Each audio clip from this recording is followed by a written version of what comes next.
If you're interested in the story behind the business headlines, check out Big Technology Podcast, my weekly show that features in-depth interviews with CEOs, researchers, and reformers in business and technology. Hi, I'm Alex Kantrowitz.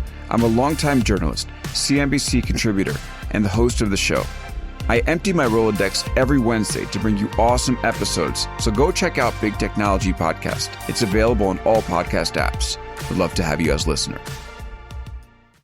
From LinkedIn News, I'm Jessie Hempel, host of the Hello Monday podcast. Start your week with the Hello Monday podcast. We'll navigate career pivots. We'll learn where happiness fits in. Listen to Hello Monday with me, Jessie Hempel, on the LinkedIn Podcast Network or wherever you get your podcasts. Hey, I'm Kwame Christian, and you are about to step into the world of Negotiate Anything, the #1 negotiation podcast in the world where we teach you how to make difficult conversations easier while getting more of what you want in the process. Each episode is packed with practical tips and strategies from the experts. We delve into negotiation, conflict resolution, and leadership skills that are crucial in both business and in life. Whether you're closing a deal, managing a team, or navigating personal relationships, Negotiate Anything provides you with the tools you need to succeed. Our conversations are real, relatable, and most importantly, rooted in practicality. So if you're ready to transform your conversations and elevate your negotiation skills, join me on Negotiate Anything. Subscribe and listen on Apple Podcasts, Spotify, or wherever you love to listen. Let's make every conversation a winning negotiation. Tessa, thanks for joining us today. Thank you for having me on. Yes, it is our pleasure. So how about you get us started by telling us a little bit about yourself and what you do? Sure. So I am a psychology professor at New York University, and I'm an expert in studying uncomfortable conversations people have. And this can be anything from talking to your physician or your dentist to asking your boss for a raise to having a negotiation with someone who comes from a different country and you have no idea how to interpret their behaviors, what their cultural norms are, but you know you want to win the thing. And so you're tiptoeing around kind of a lot of potential taboos. And I've been studying these interactions for about 20 years, all over the world, really, starting in the US, but also I've gone to Abu Dhabi, I've gone to Australia to try to cast a really wide net to understand kind of across all these things, what are some of the main themes that stick out, no matter where you're from or what the conversation's about. Incredible. And rumor has it you have written a couple of books. Can you tell us about those too? Yes. So the first book I wrote is called Jerks at Work, which freaked out all of my colleagues, as you can imagine. And that book is really about understanding relationships at work and why they're often difficult. I kind of uncovered in that book that a lot of the jerks we deal with are pretty unaware of their bad behaviors. We do not live in a great feedback culture, especially when it comes to things we could potentially correct. And so really understanding why people behave badly at work and what we can do about it. And if that person is us, what we can do about it, often is. I think we all have our inner jerk. And the second book, Job Therapy, is really kind of borrowing from, 15 years of my work trying to understand what makes relationships work. I teach close relationships at NYU to undergraduates and the problems they have with things like online dating, ghosting and simmering and icing, breaking up with someone who doesn't love them back, feeling identified with a partner, but, not feeling satisfied. All of those kinds of juicy, messy emotions, I realized we also have at work. We don't usually think about our job as a relationship partner. We think about it as a thing we do. But I really kind of come around to thinking about your career as another thing that you're in a relationship with, and why not have a little bit of therapy to help you understand what you could do to improve that in the same way you'd go to therapy to help a marriage or a relationship with your mom or whoever. Incredible. And Tessa, the challenge that I'm going to have with this interview is the fact that in your brief introduction, you identified at least 32 different episodes that we can talk about. So this will be choose your own adventure approach. Exactly. Well, let's do that, because I think let's center in on your research. When we talk about uncomfortable conversations, when people hear that, they probably have names and faces and instances that immediately come to mind. But I would love to hear from your perspective, from a more research-based perspective. What makes a conversation uncomfortable? Yeah, I love this question. And I can tell you, I started doing research in this area as a freshman in college at UC Santa Barbara. And the way we kind of figured out what is uncomfortable is by actually looking at the mismatch between what somebody does, what they kind of say explicitly. So, how nice are you? What are the questions you're asking someone? The behaviors that we often think of as controllable behaviors and the things that they can't control. So, those are often your nonverbal behaviors. Are you fidgeting? Are you avoiding eye contact? If you walk into the doctor's office and that doctor's looking down at the chart the entire time instead of making eye contact with you, you're going to pick up on some cues of discomfort. And then we layer on that, we measure physiology. So I look at people's beneath the skin stress responses, how their bodies are responding physiologically to these interactions. And uncomfortableness usually manifests as super positive, over the top, controllable behaviors. Things like, how are you? You look great. Anxious, nonverbal behaviors, fidgeting, twitching, a shaky voice, a high pitch, and then kind of, really off the charts signs of physiologic stress. All of that is kind of being cooked together to give off really kind of weird mixed signals in communication. And that's kind of the profile of what discomfort looks like interpersonally. But you really need all of those pieces to kind of actually understand what's going on in the interaction. Oh, this got really deep really fast. This is so interesting because you mentioned a mismatch between these behaviors and mixed signals. And then are you suggesting that if these signals are aligned appropriately, we remove a little bit of that discomfort? Yeah, I think so. In fact, some of the kind of more fascinating work is if I'm just rude to you and I'm explicitly rude and my nonverbal behaviors are rude and I'm aggressive, you're kind of more comfortable with that version of me than the version of me that's trying to regulate what I actually think and feel. And I look less genuine. You're less likely to trust me. A negative person is more trustworthy when those things are aligned than someone who is saying one thing and saying it in another way that doesn't match that. And I think that's where things get really fascinating because you get these people who are super motivated to be nice at work, to appear non-prejudiced, to look like they're accepting of others, but they're weird and awkward and frozen and fidgety. And people trust them even less than the ones that are like, I don't even like you. At least you know what you're getting with that. So I really think that the alignment is a key piece of the discomfort. I think this is fascinating. It reminds me of the studies where they found that the frenemy causes more stress than an outright enemy. Yep. Because at least I know where you stand if you're an enemy. But if you're like a frenemy, sometimes you're nice, sometimes you're cold. I don't know what to make of this. So consistency seems to be important. Yeah, consistency, a lack of ambivalence. So you want people to be consistent, not just in the sort of, what we would call channels of communication. So you behave the same way on email, on Slack, in person, on Zoom, but also over time. So kind of one thing that can create all sorts of like complicated relationships with your career, including being identified with something that doesn't love you back, is intermittent reinforcement. Someone is really nice to you one moment, then they're kind of terrible to you the next, and you can't predict when the niceness and when the terribleness is going to happen. That kind of intermittent schedule, that unpredictable schedule of treatment actually keeps us tethered to relationships and to jobs that are pretty awful for much longer than even a consistently sort of positive experience with that person or with that career. So the consistency is both in terms of the channels of communication and consistency over time. Okay, so tell me if I'm way off on this, because I'm drawing a whole bunch of connections, and the listeners will be familiar. I'm wrong quite frequently, so don't feel bad about it. Okay, so when I'm thinking about the addictive nature of gambling, we have the randomized reward reinforcement there. It's like I don't know exactly when I'm going to get the reward, which is what makes it addictive. And so, is it almost that when it comes to our relationships with our career and our job and the relationships we have within our career and our job, we can create almost like a toxic addiction to our job and those relationships too? Absolutely. I think you just, can you write all my op-eds on this topic for me? Because that was perfect.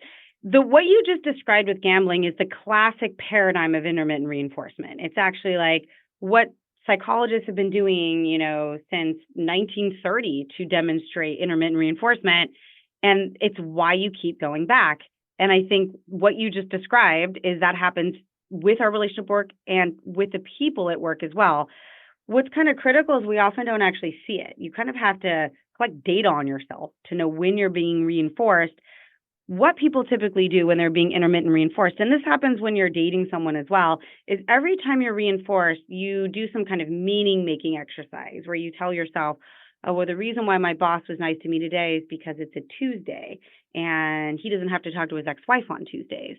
And then the next time you come up with another explanation. And so in an attempt to resolve that uncertainty, we create kind of like falsely predictable narratives in our minds. And any given time you can come up with an explanation, but every time the explanation is a little bit different. And so you aren't actually finding patterns in the noise. You're just making something up every time it happens in an attempt to make yourself feel better about this pattern that you can't actually control. I think that's one of the most important psychological findings that we really need to pay attention to. Humans regularly make stuff up. Yep. And we make stuff up all the time. we make it up all the time and we believe it. And there's a difference between beliefs and truths. And so it really takes a deeper level of analysis to really challenge those beliefs internally. And so it sounds like there's an internal, external type of interaction that has to happen. So we have to be able to slow down and have an internal conversation with ourselves to figure out what it is that's actually happening, to be honest with ourselves, and then evaluate whether or not this relationship with this individual or this job is worth keeping. And then if it is, how do I analyze that situation to try to make it better? Yeah, I think that's totally true. I think one thing people don't tend to do is collect data on themselves, and our memories are pretty terrible, right? And so if we try to understand why we're in a good mood or why we're in a bad mood, what stresses us out and what doesn't, what I've learned in my research is we actually have no idea, even for things that are pretty common.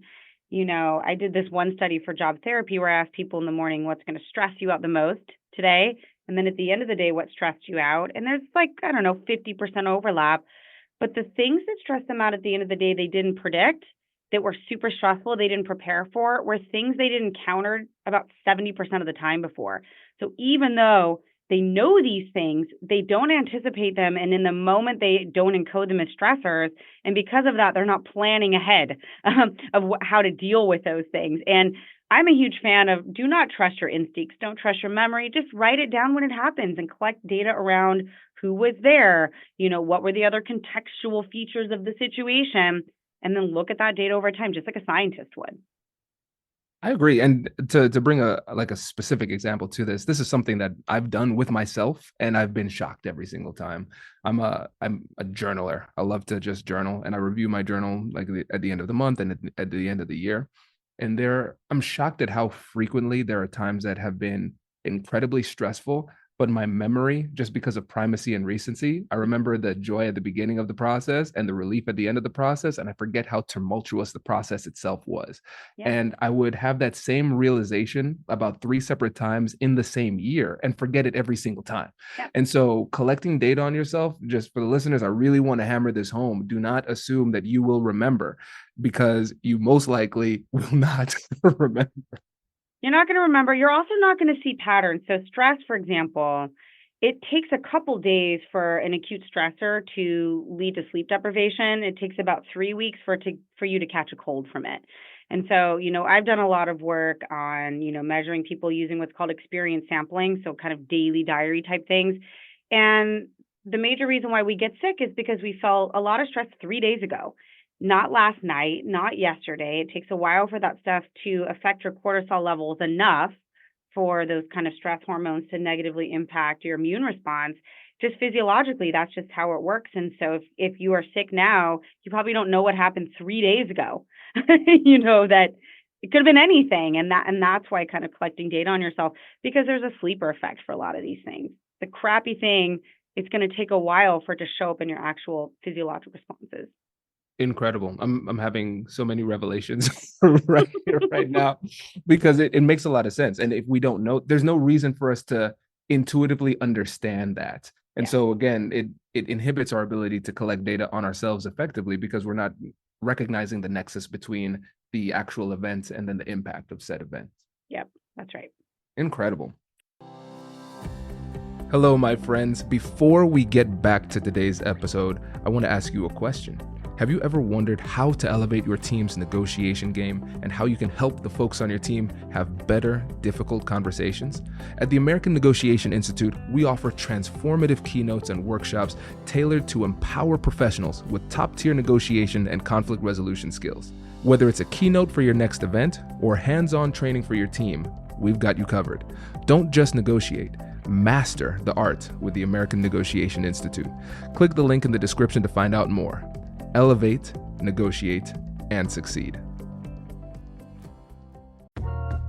Hi, I'm Jonathan Fields. Tune into my podcast for conversations about the sweet spot between work, meaning, and joy. And also listen to other people's questions about how to get the most out of that thing we call work. Check out Sparked wherever you enjoy podcasts.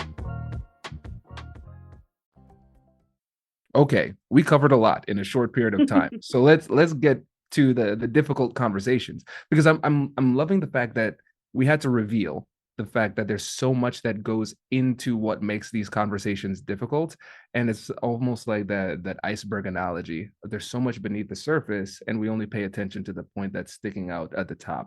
And so let's say somebody who's listening to this podcast, they're saying, listen, I've got a jerk at work. They've been a jerk for a long time, and I want to deal with this because I want to continue to work at this location. I want to advance my career. And this is a person who's going to be with me in this journey, whether I like it or not.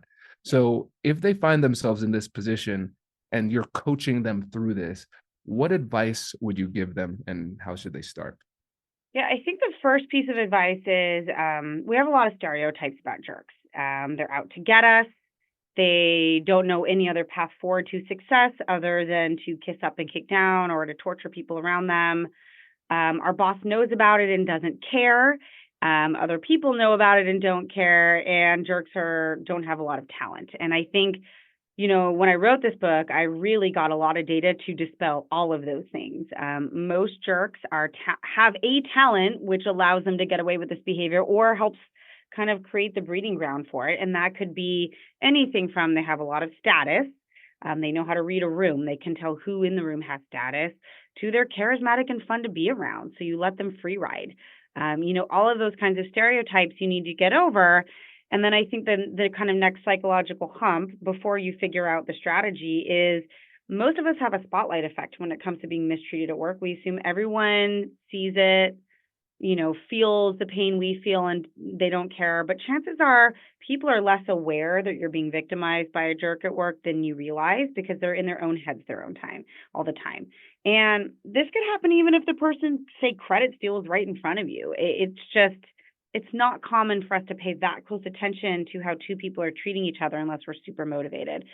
So you have to get over those kind of psychological humps. And then, I'm not a huge fan of outright confrontation as the first step. I think you want to understand how widespread the person's behavior is. Are you the only victim? Are there a lot? And that requires kind of networking and talking to people about their experiences in a way that focuses on the behavior of the person, not how you feel. And then I think when it comes to actual confrontation, whether with that person themselves or with, say, your boss or manager, our instinct is to open up about all of our feels. You disrespect me. You don't trust me. You belittle me. But all of those kinds of emotions tend to just trigger people and put people in a threat state. And I instead like to focus on specific behaviors and frame them as a question. I noticed in the meeting that I felt like you cut me off these 3 times. Maybe you saw that, maybe you didn't. Let's actually talk about whether the thing happened. And then from there, you can just really yoke the whole conversation around the specific behavior, what was intended versus what wasn't. And I think what we often find with jerks is we are making up the intention piece. They will fight us on that. We need to actually just get on the same, just a shared understanding of whether the behaviors even happen or not. And then from there, we can talk about interpreting the meaning of them and how they make us feel. But it's a lot of steps before you can even talk about feeling like someone doesn't trust you, for instance. And a lot of this work is really just based on how we confront someone in a marriage that, doesn't empty the dishwasher or whatever. Some of those basic tactics. First of all, don't talk about my marriage, Tessa. Okay. I'm divorced, so I can talk about my first marriage all day long. Like, the dishwasher has been such a point of contention, but I've evolved since this. Never actually about the dishes. It really isn't. Yeah, this is so good because I think one of the main takeaways with this is that we often start at the wrong place. And when you start at the wrong place, it's going to be very difficult to be successful because first we have to collect data, pure data. In order to collect the pure data, we have to evaluate our own biases and stereotypes that are clouding up the noise, right? Creating the noise so we can see the signal. So we have the stereotypes. People don't care. They see it and don't care. Jerks aren't talented, and they just want to hurt you for the sake of hurting people, right? So that's something that we have all thought from time to time we need to overcome. The spotlight effect, I think, is a great call out here too. Other people are less aware of the problem than we realize. So we have to recognize that the world doesn't revolve around us. People aren't just always looking out to see whether or not you're being victimized in this particular moment. And so once we can overcome those internal biases and psychological challenges, then we go into collecting real data. So I'm going to write my notes, pay attention, and then I'm going to ask other people if they're experiencing the same thing. And then we get to the conversation. But we recognize that it requires a lot of homework in order to get to that point of conversation where we can have an informed conversation and approach it the right way. Yeah, and I think perspective taking is really key. It seems like a very obvious point, but I think you have to exercise perspective taking at so many different points. You know, before you go to human resources, you have to perspective take. Is this something that they could take action on or even care about, or is this in that gray area? Before you talk to your boss, do they actually prefer this person over you because they're high performer? Would they be up against a very steep hill? Should they recommend any kind of action against this person? What is their reputation? And if you're to complain about a free rider on a team, maybe your team doesn't care that they have to do a little extra work because your free rider always gets them dinner reservations because they have all these connections. And I had a free rider like that. And then in the end, the team was like, we actually just care about getting dinner reservations. We will suck it up and do a little bit of extra work for that social connection. And, human beings are petty and often have preferences that don't align with your own. So just kind of don't assume the world always has the same priorities as you do when it comes to sort of like dealing with difficult people. And I think that's just the truth is sometimes we just want the dinner reservation or we don't want to deal with the bulldozer because, they're grouchy and annoying. So you got to know those things. Wow. No, that's brilliant. And of all of the years doing this podcast, like that's a very, very, very, very, very novel point because essentially really what we have to come to terms with, I'm going to kind of dumb this down. Call me out if I'm off. Essentially, it's like, hey, this might be a problem for me and it might not be a problem for anybody else. Yeah. And then taking that a step further, perhaps me addressing the problem could make me the problem because it's not a big enough problem for anybody else. Yeah. Wow. That's fascinating. And I think also when you were talking about perspective taking, I think one of the things that really stood out to me is that when we say that semantically, I think most people would be able to follow, okay, I'm going to try to theoretically put myself in the shoes of other people, see myself from their perspective. What is it that people do not understand about the process of perspective taking that holds them back when it comes to actually doing it effectively? They don't understand the true motivations of the person. I think it's easy to say, pretend that you are listening to yourself or, pretend that you're your mother or something like that. But I think often the perspectives, we don't understand the role of the person that we're trying to perspective take.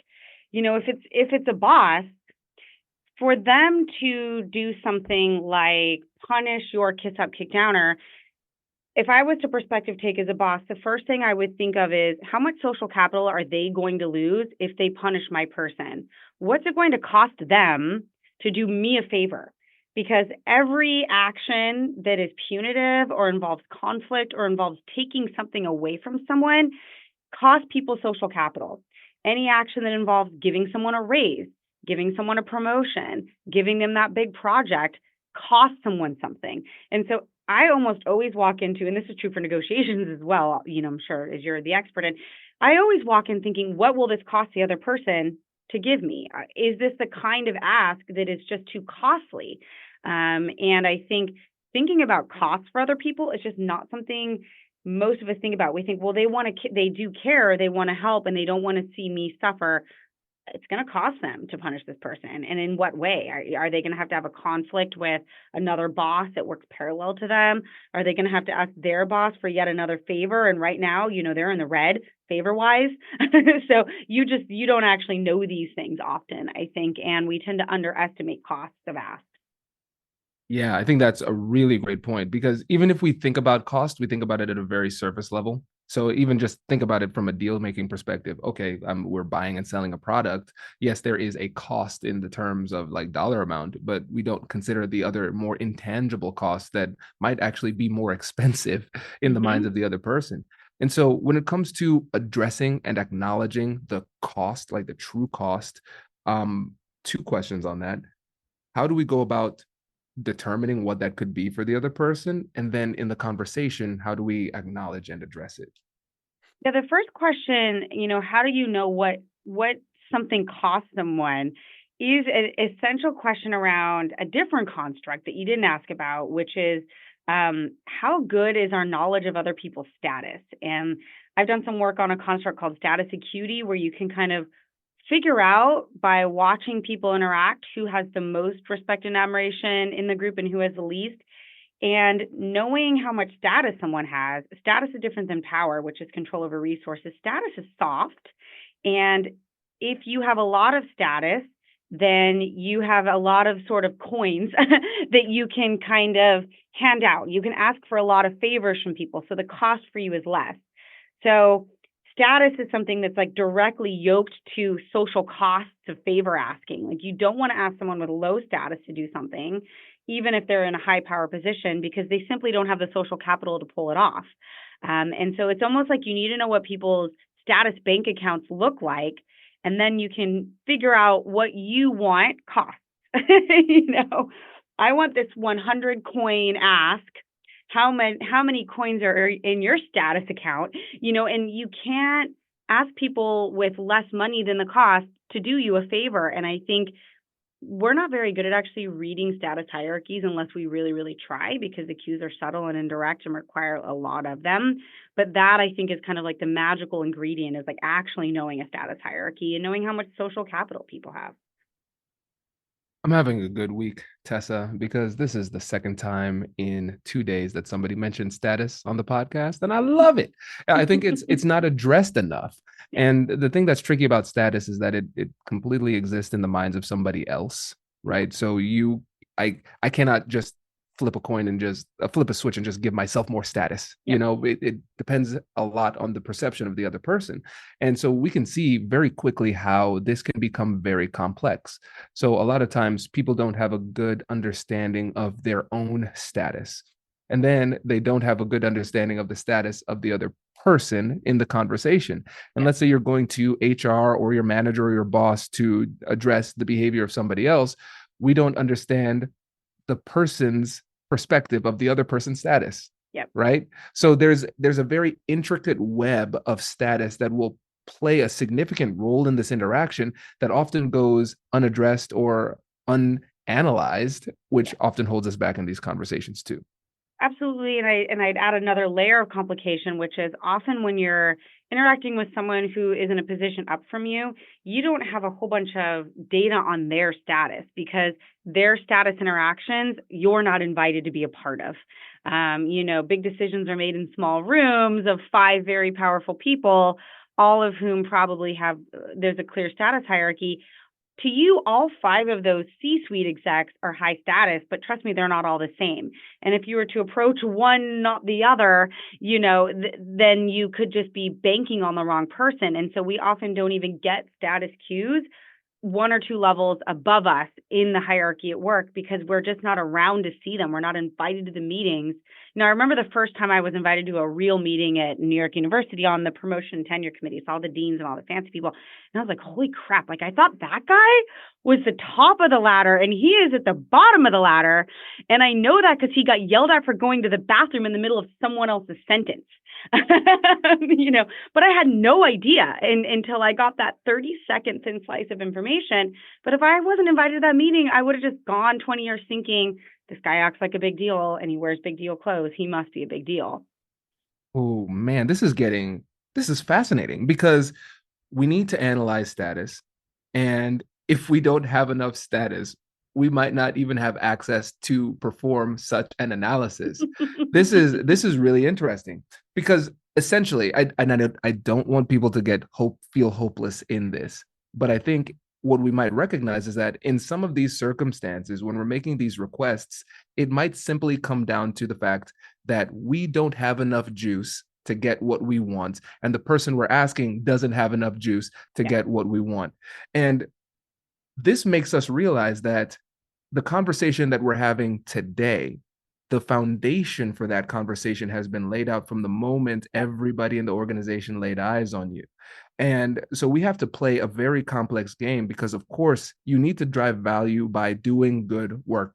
None of this works if you're like a bad employee or a bad teammate. So that's first of all, we have to check that box. That's just one box. We have to be playing this game of office politics where we can recognize that, hey, my status will matter, and I need to make sure that I have enough political capital to get what I want accomplished in these conversations too.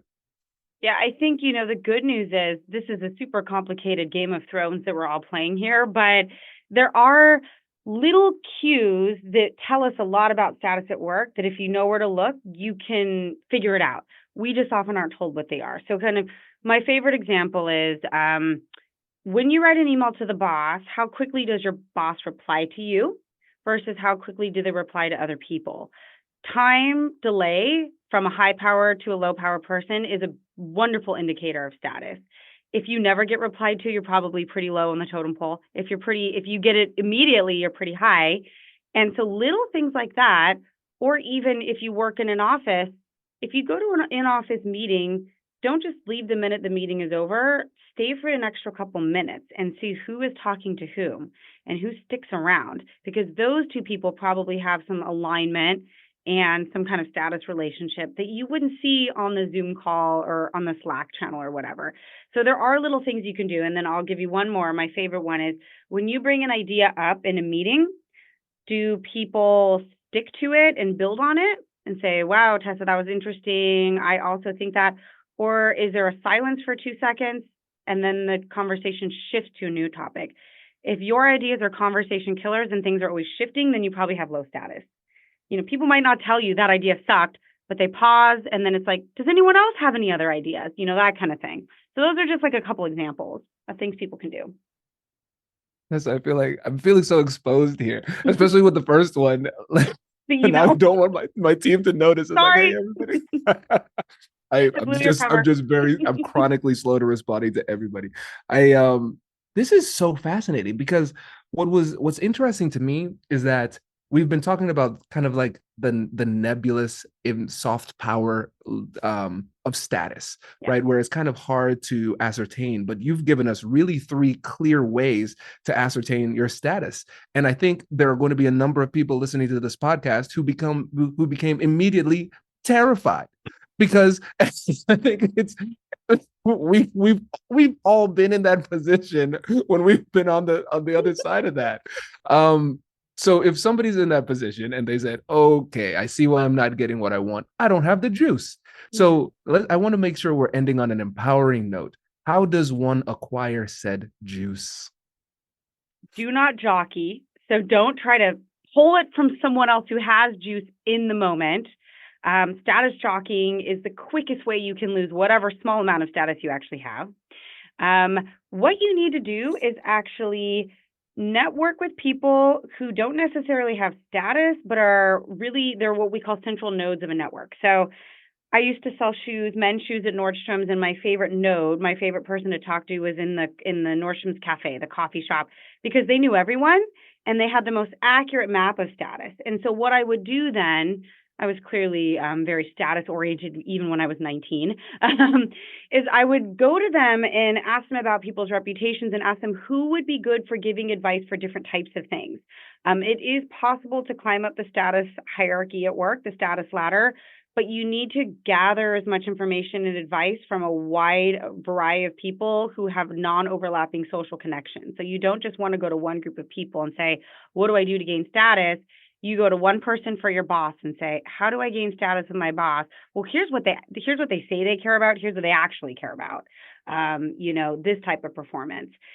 How do I gain status with this other type of person? And you just have to find what itches need to be scratched, and then do a good job at scratching those itches, and don't ask for some kind of like public, pat on the back for it. I think what most managers and bosses care about are good performers who are low maintenance, who they can go to in a pinch for advice. And so if you're one of those people, then you'll be able to gain status. But if you're too thirsty and you want it to all be in the public and you want, lots of people to know about it, then that's not a way to gain status. It's actually just simple. It's like, do good work, do it in a one-on-one context with someone in power, and don't expect them to tell everyone how great you are in return. And whatever you do not DM them on LinkedIn and say, can you please share my post? Because it would help me gain status. And that happens all the time. I'm saying that for real, listeners. Don't do it. It is not a legit path to gaining status. This is equal parts hilarious and helpful, because what I'm recognizing here is that I think a lot of times when people say, all right, I want to try to gain status or play the office politics game a little bit better, whatever it happens to be, they think about a bunch of like sneaky, conniving, really like all up in your face ways of doing it. And the beautiful thing about what you said is that, first of all, no. Second of all, even if you do it that way, it makes everything worse. Yeah. And so I think that for people, especially who might be introverted, who might not feel as comfortable being up in front of everybody, you've given them a path that is really doable and can really fit into an authentic form of expression as well. Yeah. And this is true for things like credit stealing. People want to know, how do I gain the credit? I'm like, problem is, it's predetermined. Before you even walk into that meeting, if you don't have status, your ideas aren't going to stick to you. They're going to stick to the person with status who said them in a more eloquent way 30 seconds after you did. And so it's really hard to get those ideas back to you if you're low in status and you have no voice. You got to kind of predetermine how you're going to work that meeting to get people to echo your contributions, to get those ideas to stick to you. You need to learn how to say them in a more succinct way so you don't have an outer monologue. Things like that are the way you gain status and the way that you deal with credit stealing at work, not like screaming over people and being dominant. In fact, verbal dominant behavior, talking a lot, those are not cues of status. Those are cues of dominance, and they don't correlate at all with how much respect and admiration you're going to have. That is great. And Tessa, for a lot of people, they've been feverishly taking notes, probably like me, but even though I've really enjoyed this conversation, they might be looking for more. Could you suggest maybe 1 or 2 books that they could refer to that has all of this goodness in it? I can tell you about my 2 books. I could probably wax poetic about other people's books all day long. So I have Jerks at Work and I have Job Therapy, which is out July 23rd. And you can check out my work at tessawestlab.com for those who want to read my research, and tessawestauthor.com if you want to check out my books. And also I have quizzes that give you immediate feedback from both of my books. Great. Oh, Tessa, thank you so much for joining us. Really appreciate it. This was so fun. Thank you. Congratulations! You've just joined an elite club. By listening to a full episode, you're now officially on the Negotiate Anything team. So welcome aboard. What most team members do is they subscribe to the podcast because that allows them to automatically get the latest episodes of the show. The best things in life lie on the other side of difficult conversations. Keep learning, keep practicing, and keep getting better. Your relationships will improve, your career will soar, and you'll have the confidence you need to get the most out of these crucial conversations. Again, thank you for joining the team. We're excited to have you, and I will see you in the next episode. I'll catch you later.